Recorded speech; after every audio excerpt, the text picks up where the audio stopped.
Hola, bienvenidos a una nueva emisión de la entrevista de France 24 en español. En esta oportunidad nos acompaña Gabriela Wiener. Ella es periodista, cronista y escritora peruana, autora del libro Huaco Retrato. Allí se enfoca su mirada en temas como, por ejemplo, la identidad, el racismo, el colonialismo y también los vínculos afectivos y los deseos. Huaco Retrato nos habla de la variedad de formas que tiene la colonización y que todavía nos atraviesa. Gabriela Wiener, muchísimas gracias por tu presencia en la entrevista de France 24. Encantada de estar contigo, Santiago, gracias. No, gracias a ti una vez más. Bueno, elegís el Huaco Retrato, ¿no? Estamos hablando de esculturas precolombinas enterradas en templos sagrados, ¿no? Andinos y que representan los rostros indígenas.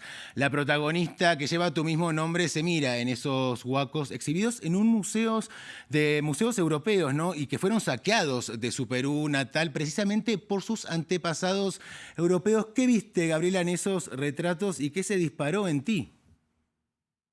Sí, vi mi cara, absolutamente mi cara, que contrastaba además con este apellido, bueno, blanco, europeo, que es Wiener. Siempre tuve una confusión, ¿no? Me volaba la cabeza esta especie de paradoja, que es una paradoja no solo mía, sino de muchísima gente en América Latina, ¿no? Somos un poco los hijos de los patriarcas europeos, muchas veces dejados atrás, despojados y abandonados.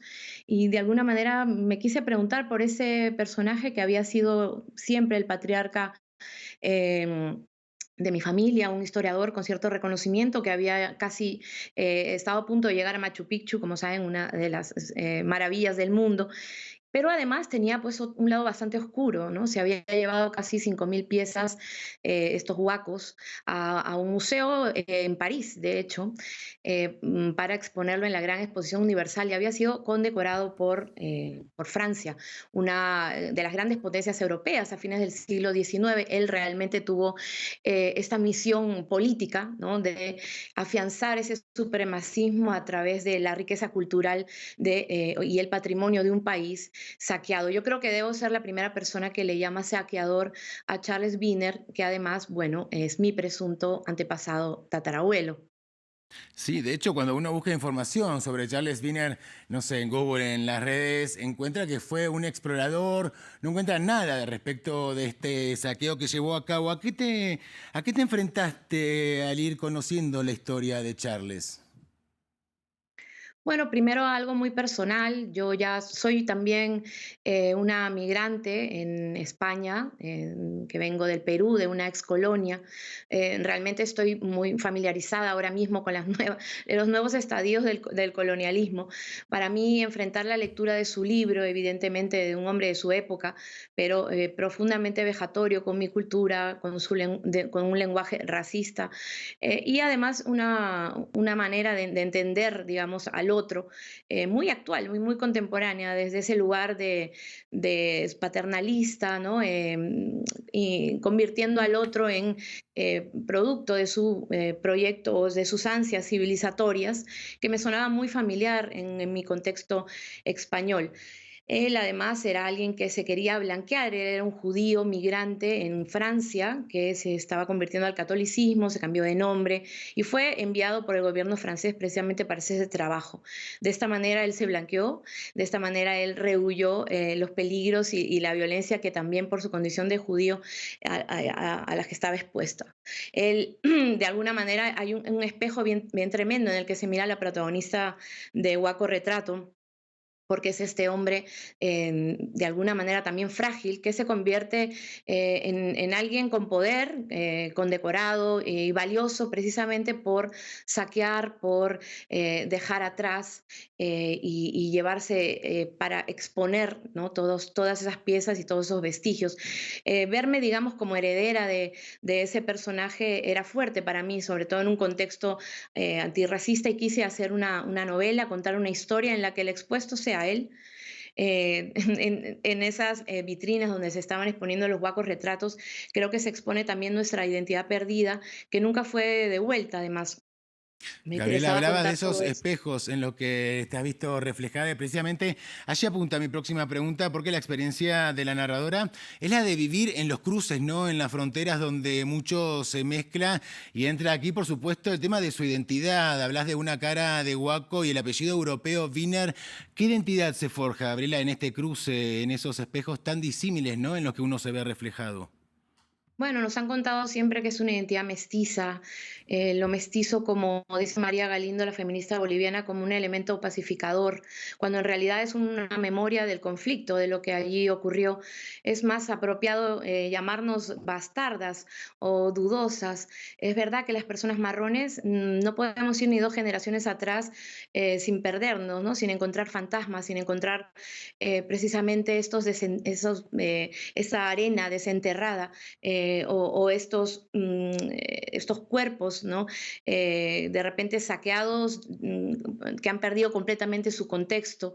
De hecho, una de las cosas que también se llevó, cosas que se llevó Charles Wiener fue un niño indígena, ¿no? Sí. El libro para mí es la historia de las consecuencias de las realidades coloniales en nuestras vidas y en nuestro presente. También yo lo quería contar desde esa herida abierta que es íntima, pero es colectiva también, y que hemos compartido a lo largo de siglos. No hay una experiencia del trauma ahí, una experiencia del abandono primigenio. Charles llegó ahí, ni siquiera se enteró que dejaba toda una estirpe, ¿no? Y mientras él se llevaba a un niño para probar que podía ser educado, ¿no? Es desde luego ese lugar entre lo bastardo, entre lo ilegítimo, entre un apellido que te sigue generando preguntas y un antepasado que siempre será presunto nada más. Se han construido nuestras identidades y es verdad que este es un intento en esta novela de disputar ese relato, de construir también una identidad propia a partir de esos pedazos rotos, ¿no? Otros temas que atraviesan muchísimo, ¿no? Ahuaco Retrato, que está muy presente, entrelazados con todos estos temas de los que nos estás hablando, tienen que ver con la sexualidad y el deseo también, ¿no? Aparecen allí de una manera muy interesante, ¿verdad? Porque vos planteás una perspectiva anticolonial, ¿no? Del amor, del deseo, de las maneras de vincularnos sexoafectivamente, por llamarlo de alguna manera, ¿verdad? La mirada colonial en América en general, ¿crees que ha determinado también, además, a quiénes amamos, qué cuerpos son los deseables, cuáles no? Sí, desde luego, y no es una perspectiva que se suele tratar, ¿no? Hablamos del género, cuando hablamos del amor, cuando hablamos del cuerpo, pero falta indagar acerca de otras desigualdades y que también condicionan completamente nuestras relaciones. La protagonista de Guaco Retrados se siente colonizada por el deseo de un cuerpo blanco, pero también se vuelve quien coloniza, ¿no? También la habita el patriarcado, se la posee y por eso asiste a estos talleres de descolonización del deseo que realmente son unos lugares en los que se junta de una manera no mixta la comunidad racializada y antirracista buscando una especie de reparación y de encuentro, ¿no? En la que la gente empieza a conversar acerca de sus propias heridas y de haber internalizado tanto racismo que se han despreciado a sí mismas también. Se nos enseñó que debíamos amar, nuestra construcción del deseo fue blanco y eso es algo que la protagonista empieza a preguntarse y empieza así su proceso de descolonización, que realmente no es un proceso cerrado ni acabado, sino siempre abierto y que además de una manera colectiva es que se busca de alguna manera su sanación también y el encuentro con la otra, el encuentro con alguien como tú. Y bueno, vinculado a esto que decías, Gabriela, ante maneras heteronormativas y también monogámicas, ¿no? De relacionarnos, la protagonista, Gabriela, tiene una vida poliamorosa, una manera de vincularse totalmente diferente a lo que fue la de su padre, ¿no? Con dos familias paralelas. La familia heterosis, ¿no? Heteronormativa, Gabriela, ¿es otra manera, otra forma más de colonialismo? Bueno, ella desde luego se empezó a construir su familia y sus relaciones para no reproducir la historia de su padre, ¿no? El padre de la protagonista es un padre que ha tenido una doble vida, que ha tenido una manera patriarcal de relacionarse con su pareja, con sus parejas, con sus hijas, que es una cosa muy habitual, por cierto.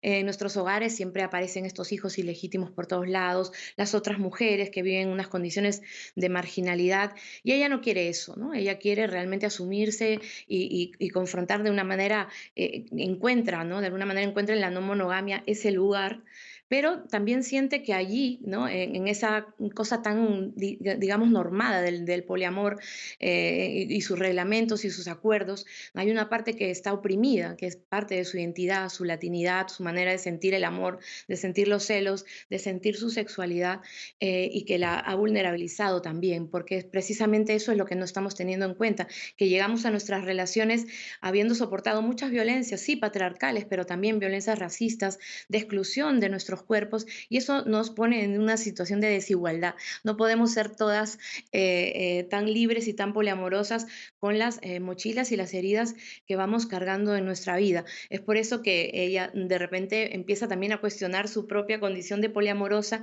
y encuentra más bien en su comunidad antirracista muchísima más afinidad y comprensión de su vulnerabilidad, de sus celos. Es una manera de justificarse también, pero una manera de encontrarse a sí misma y de relacionarse de otra manera. Hay quizás también, no sé, opresiones o también corsets, por llamarlos de alguna manera, fuera del amor romántico, ¿no? Y dentro de estas nuevas maneras de vincularse. Sí, desde luego que sí. Bueno, para nuestros cuerpos marrones y racializados es muy importante hacer esta ruptura con la cuestión tan estructurada, ¿no? Tan racional de cierta manera de amar, aunque esta sea una forma de amar libre, pero sí del todo occidental, ¿no? Y buscamos en lo comunitario quizá y también en la comprensión, por ejemplo, de nuestros pasados, en nuestras memorias, de dónde venimos, precisamente lo que busca este libro también, que es escarbar un poco en ese pasado, en esa historia patriarcal, desde un antepasado, desde un padre, ¿no? Desde tantos fantasmas que nos han rodeado para poder entender nuestro presente y cómo estamos amando y cómo somos amadas también. Esto es la familia normativa también es algo a descolonizar, no en el sentido de pensar que debemos bloquear otro tipo de una familia más tradicional o Claro. monógama, sino en el sentido de decir que nuestras familias no deben ser, nuestras familias diversas no deben ser perseguidas, no deben ser acosadas ni discriminadas, sino que tengan su derecho a existir en este mundo y a resistir de esa manera. Gabriela Wiener, muchísimas gracias por este diálogo con France 24. Ha sido muy interesante charlar contigo. Oye, a ti, Santiago, te mando un abrazo, muchas gracias. Otro para ti y a nuestra audiencia, como siempre, le invitamos a que sigan informándose en el resto de nuestra programación y también, por supuesto, en france24.com. Sigan con nosotros.